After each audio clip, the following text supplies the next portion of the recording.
sudah menuduh ijazah itu ijazah palsu, sudah merendahkan saya serendah-rendahnya, sudah menghina saya sehina-hinanya. Saya merasa terhina. Loh, Anda justru ditanya supaya tidak terhina, jawab ketika Anda masih memegang kekuasaan. Kalau dia sebutin dari dulu, ya udah kan selesai kan. Memang gayanya Pak Jokowi, gayanya senang playing victim. Seolah-olah dijolimi kan, seolah-olah dia dijolimi. Playing victim, seolah-olah dijolimi. Soal playing victim ya, kalau playing victim itu pelaku, dia pura-pura jadi korban. Kira-kira seperti itu. Kalau menurut saya, ini bukan sebuah kebetulan semata-mata.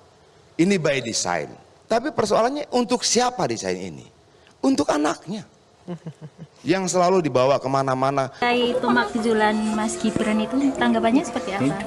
Semua orang sudah tahu bahwa Pak Presiden Prabowo Subianto dan Wapres Gibran Raka Buming Raka sudah mendapatkan mandat dari rakyat lewat pemilihan umum. Jadi yang dinilai menyalahi konstitusi, Pak?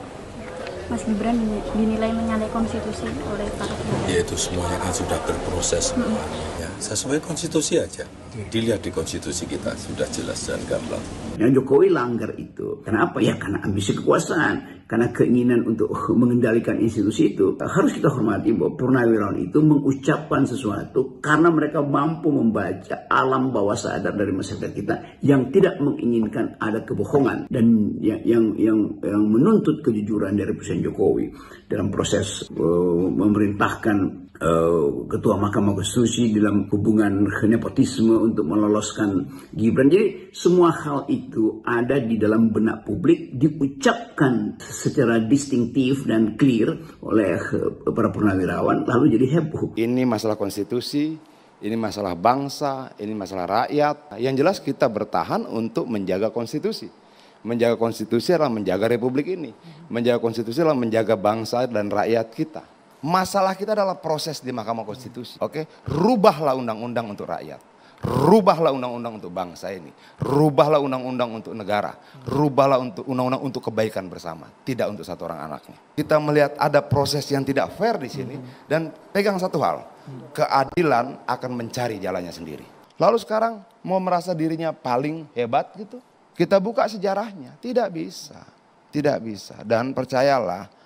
Sekali lagi saya katakan keadilan akan mencari jalannya sendiri. Ya nanti dibuktikan lewat proses hukum. Nanti akan kita lihat di proses di pengadilan seperti apa. Sebetulnya ini bukan soal hukum, ini soal ethics, leadership ethics, etika kepemimpinan. Tetapi ini soal presiden yang berbohong. Diduga berbohong, dihipotesakan bahwa dia menunggangi opini publik bertahun-tahun hanya untuk mempertahankan reputasinya dengan mengumbar kebohongan kan. Kan warga negara bertanya pada waktu itu, Bapak itu SMK benar apa enggak? Bapak 11 triliun itu benar apa enggak? Bapak ijazahnya benar apa enggak? Tuh dia tahan itu kan selama 2 tahun. Artinya kalau untuk pelaporan itu bisa untuk peringatan ke pihak lain gitu nggak Pak yang melakukan yang sama? Nanti akan menjadi pembelajaran kita semuanya. Biarlah rakyat belajar dalam proses ini. Artinya Jokowi sedang memberikan harga buat dirinya. Jokowi sudah membuat harganya segitu. Harga dia jadi segitu gitu loh. Harganya tadi sangat mahal, sangat tinggi, sangat keren, segala macam. Dia rendahkannya sendiri. Sadar nggak Pak Jokowi, kamu tuh membuat hargamu tuh menjadi seperti itu. Itu loh. Itu saja sedihnya. Tapi kalau lu tanya, siapa sih yang membuat harga lu? Bukan orang lain, diri lu sendiri yang buat harga lu. Harga buat dirinya seperti apa sebagai mantan presiden? Emang gak ada urusan lain tentang bangsa ini yang lebih besar? Ada dong. Banyak dong. Kemiskinan, stunting. Bicaralah tentang itu. Itu loh. Ada problem lain di bangsa ini yang belum pernah selesai. Dari dulu pelanggaran HAM-nya belum selesai. Stunting terus bertambah. Katanya 25% anak Indonesia kelaparan dan sebagainya. Itu gimana? Itu loh. Ayo kita bicara soal itu yuk. Kan level lo sudah nasional nih, sudah mimpin negara nih gitu loh. Oke. Aduh ampun, sebagai warga negara kayaknya gimana ya punya mantan presiden seperti ini gitu loh. Memangnya tidak ada persoalan-persoalan besar yang harusnya menjadi perhatian lebih besar buat mantan kepala negara. Itu loh. Urus persoalan lain, kemanusiaan, kekerasan, pelanggaran HAM dan sebagainya. Harapan saya begitu gitu loh. Ya tapi kan saya sebagaimana layaknya warga negara yang lain cuma bisa berhenti berharap toh. Faktanya kan tidak seperti itu. Kan itu yang ada di dalam hipotesa kita, dalam hipotesa publik. Jadi kita tunggu aja bahwa proses ini sudah dimulai, itu artinya wilayah hukum pasti harus ditempuh, tetapi wilayah hukum ini di belakangnya ada tembok moral yang tidak mungkin dilompati oleh Presiden Jokowi. Kenapa? Ya karena dari awal ambisi Jokowi itu melampaui etika politik, melampaui nilai demokrasi. Apa kalkulasi moral Presiden Jokowi pada waktu dia masih berkuasa sehingga dia tidak mau memenuhi pertanyaan rakyat? Kan warga negara bertanya pada waktu itu, Bapak itu SMK benar apa enggak? Bapak 11 triliun itu benar apa enggak? Bapak ijazahnya benar apa enggak? Tuh dia tahan itu kan selama 2 tahun.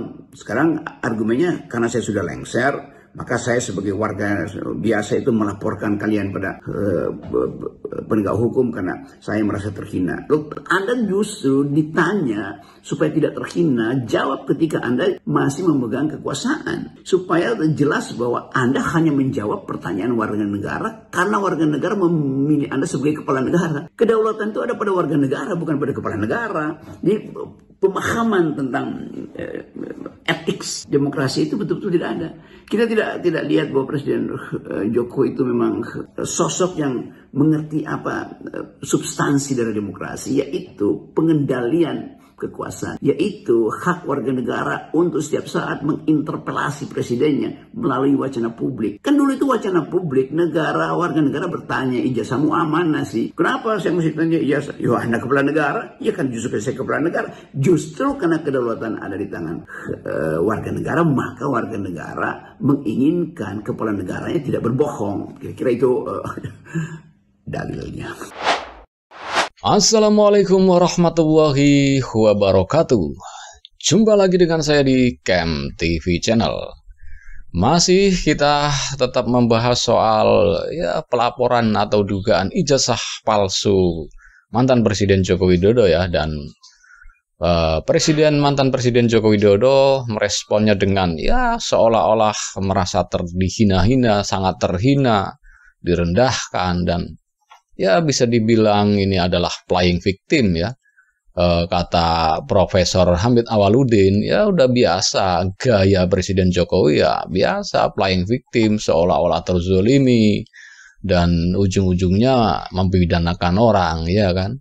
Dan ini juga diulas oleh Bung Rocky Gerung.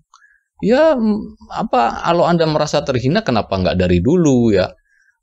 Dari waktu Anda masih menjabat langsung direspon, tunjukkan ijazah aslinya, selesai urusan. Tidak berlarut-larut sampai bertahun-tahun, bahkan sudah memakan korban lah dalam tanda kutip ya, masuk ke penjara Sugiknur dan juga Bambang Tri ya. Dan ini kabarnya 5 orang yang telah dilaporkan lagi. Dan di sini kembali Presiden Jokowi, kita bisa duga bahwa seperti kayaknya playing victim ya, seolah-olah terzolimi, merasa terhina, direndahkan serendah-rendahnya, dihina sehina-hinanya, beliau bilang begitu.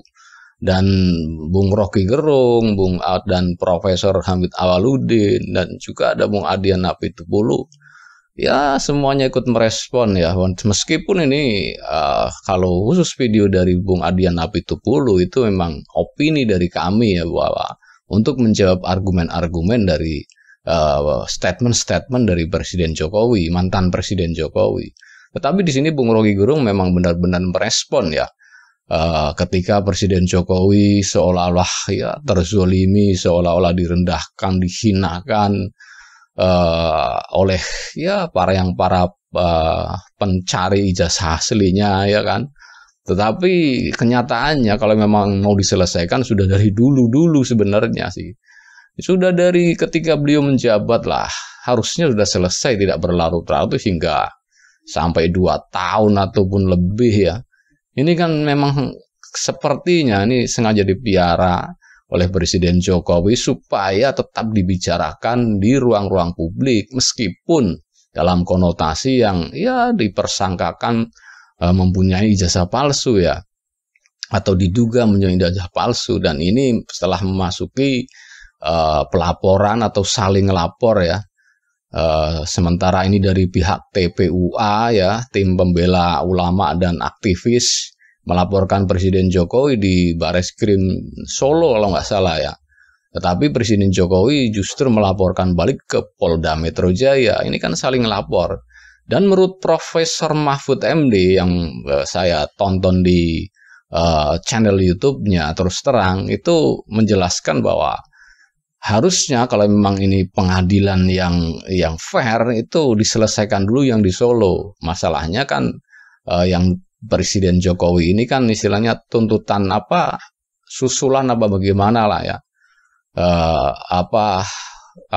Harusnya yang lebih dulu diproses itu yang ada di Solo. Nah, kalau yang ada di Solo memang terbukti ijazah Presiden Jokowi benar-benar asli, nah kemudian lanjut ke pengadilan ke Polda Metro Jaya ya untuk melanjutkan kasus tersebut. Nah, tetapi kalau memang di Pengadilan Negeri Solo terbukti bahwa ijazah itu palsu, yang pengadilan di pelaporan di Polda Metro Jaya otomatis gugur karena memang terbukti ijazahnya istilahnya palsu gitu. Kalau nanti hasilnya seperti itu penjelasan dari Prof Mahfud ya yang menjelaskan bahwa sebenarnya menurut pasal Undang-Undang Nomor 311 apa kata Prof Mahfud ya kalau tidak salah di podcastnya beliau menjelaskan bahwa bisa saja yang menuntut ini harus bisa tidak terkena hukuman, tidak dipidanakan. Karena kalau alasannya adalah kepentingan publik atau walaupun itu untuk membela diri atas kepentingan pribadi pun bisa saja tidak dipidanakan. Gitu loh. Itu pernah terjadi gitu penjelasan dari Prof Mahfud.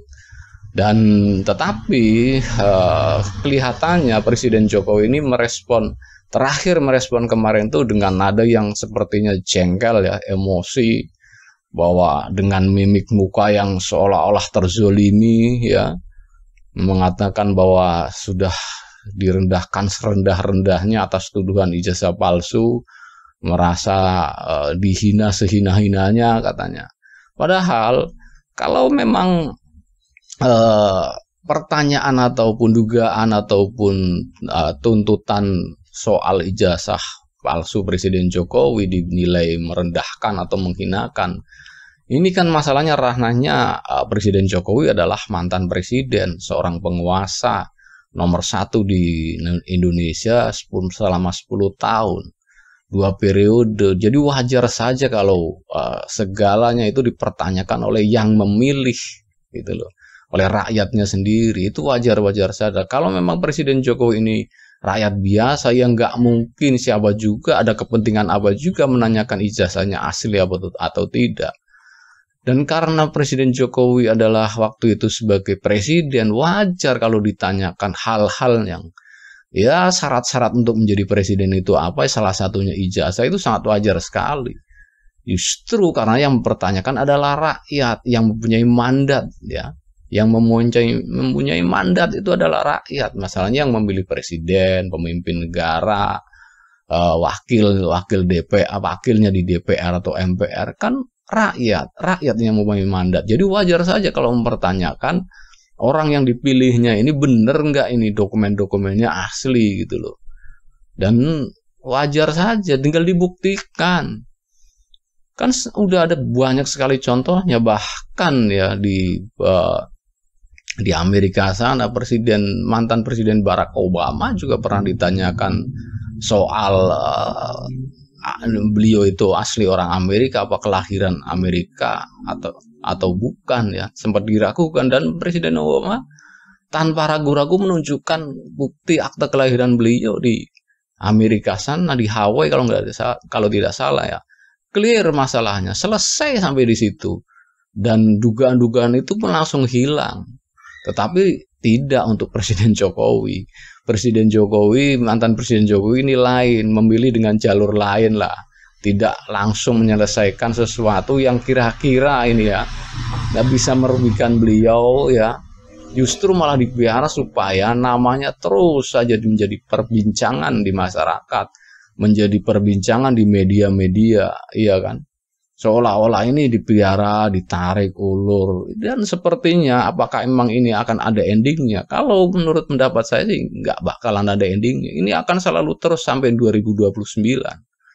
Pasalnya biar selalu populer, seolah-olah memang dikuyuh-kuyuh lah oleh para pembencinya atau oleh para lawan politiknya.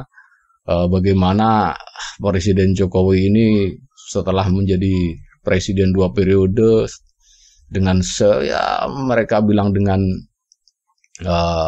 prestasi dan segala macamnya lah, ternyata sekarang malah dizolimi di segala macam. Harusnya tidak seperti itu. Harusnya kan wajar saja kita menanyakan ijazah Presiden Jokowi bagaimana.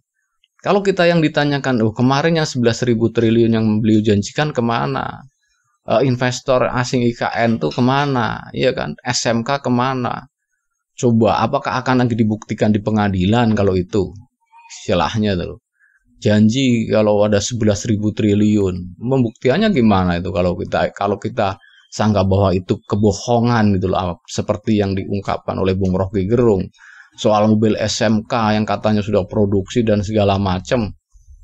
Coba kalau itu yang ditanyakan oleh masyarakat bagaimana? Iya kan? Apakah akan ke pengadilan juga supaya pembuktian bahwa ini benar nih, ada nih mobil SMK, bahwa ini benar nih 11.000 triliun di kantongnya ketika itu ya. Apakah juga akan dibawa ke pengadilan juga kira-kira penyelesaiannya? Kan yang itu nggak dibahas dan nggak diungkit-ungkit.